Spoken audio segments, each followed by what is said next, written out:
Do you think the need to sell the voice to the wider Australian population has weakened the potential power of the voice for Aboriginal and Torres Strait Islander people? Amy, I want to go to you on this question. You have called the Uluru Statement a compromise, and you've raised concerns that the voice may be limited in its power. Why so? A lot of Aboriginal people do support the voice, but a lot of Aboriginal people are also very cynical of it. And so there's a need, because there's a referendum coming up, because it's going to be non-Indigenous Australians who are casting the vote. Obviously, the Yes campaign is geared towards them, but there are still many critical questions still posed by mob. And I think one of the most critical is that they want to see how it will affect their daily lives. And so I think there's this been growing cynicism because the Yes campaign, I feel, has alienated some of that and quietened some of those concerns. And I think one of the big things, if the voice is to pass, is that there's going to be this need for them to garner the support again of the confidence of Aboriginal Australia. You know, when they go and advise government on certain policy issues, you would hope that they would be able to garner confidence amongst Aboriginal communities who have felt so voiceless, not just throughout the history of this country, but also in the constitutional reform debate. Thomas, what do you say to that critique that the way that the Yes campaign has been run and the referendum has been run has silenced some Indigenous voices and Indigenous critique? Yeah, I disagree that it's silenced some Indigenous voices. I think that, it's something that has come through an unprecedented consensus that was reached at Uluru. A rare opportunity to have the resources to have an Indigenous-led and formulated process that led to the call for a constitutionally enshrined voice. And, as was said, we are sick of being voiceless. So this is about establishing a voice. And I think if you listen to any Indigenous person, they're sick of decisions being made about us, without us.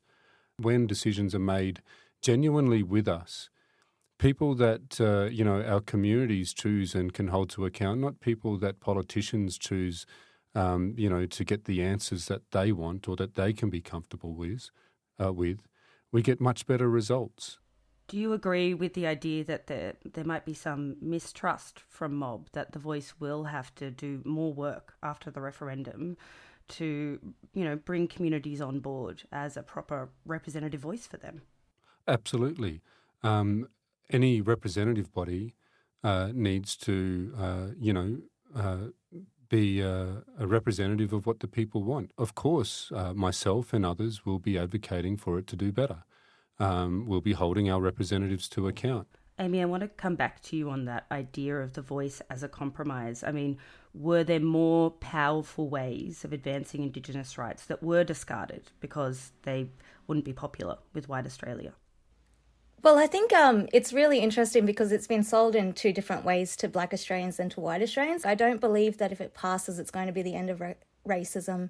It's going to be a step towards reconciliation. I just don't think that, because there is so much power within the states, and we've seen that this week in Queensland, with the Queensland government bypassing its Human Rights Act in order to allow children to be locked up indefinitely in watch houses. And we saw that in WA with the heritage laws recently. And so the states currently have a lot of power. And so Aboriginal people want to know how it's going to help us in our ongoing fight against racial violence. Australia doesn't want to talk about that. They don't want to talk about the origins of that violence.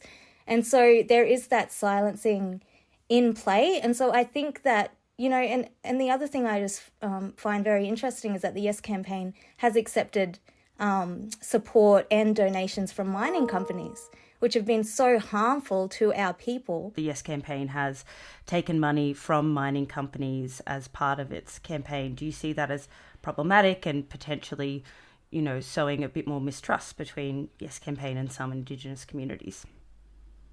We've got to succeed at this referendum. If it fails, because we haven't had the resources required to see people understanding what they're voting for, then that is going to be far worse than anything else. It would to continue to be voiceless is not good enough. It's an interesting point that a lot of states are responsible for Indigenous affairs or some of the issues in Indigenous affairs that cause most harm in terms of incarceration, in terms of health. Do you see the voice as being able to speak to states or stop some of that legislation that is, I suppose, quite harmful, Thomas? Yeah, absolutely. You've got the National Cabinet. You've got also coordination. I mean, these issues are not really state by state for Aboriginal and Torres Strait Islander people.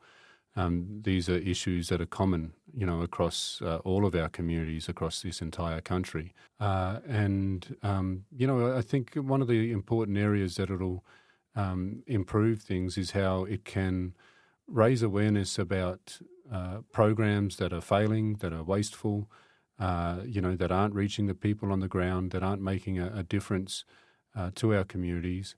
It could expose those and see those, called out, really.